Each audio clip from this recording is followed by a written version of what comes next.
नमस्कार मित्रांनो, finance with Mahesh postman या चॅनलमध्ये आपल्या सर्वांचं स्वागत आहे. आता पोस्ट ऑफिसची एक नवीन सुविधा सुरू झालेली आहे. आता तुम्हाला पोस्टातले पी-ओ-एस-बी खात्यातले पैसे काढण्यासाठी पैसे काढायचा फॉर्म भरण्याची आवश्यकता नाही. एस-बी ऑर्डर नंबर मार्च 2026 नुसार आता आपल्याला आपल्या पोस्ट ऑफिसमधले अगोदर ₹5,000 पर्यंतची अमाउंट आपल्याला विड्रॉल स्लिप न भरता काढता येत होते.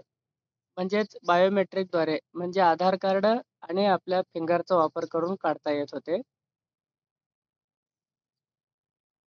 पण आता तुम्ही या नवीन ऑर्डरनुसार ₹20,000 पर्यंतची अमाउंट विड्रॉल स्लिप न भरता म्हणजेच बायोमेट्रिकद्वारे काढू शकता. अशाच प्रकारचे व्हिडिओ बघण्यासाठी फायनान्स विथ महेश पोस्टमन या चॅनेलला नक्की सबस्क्राईब करा.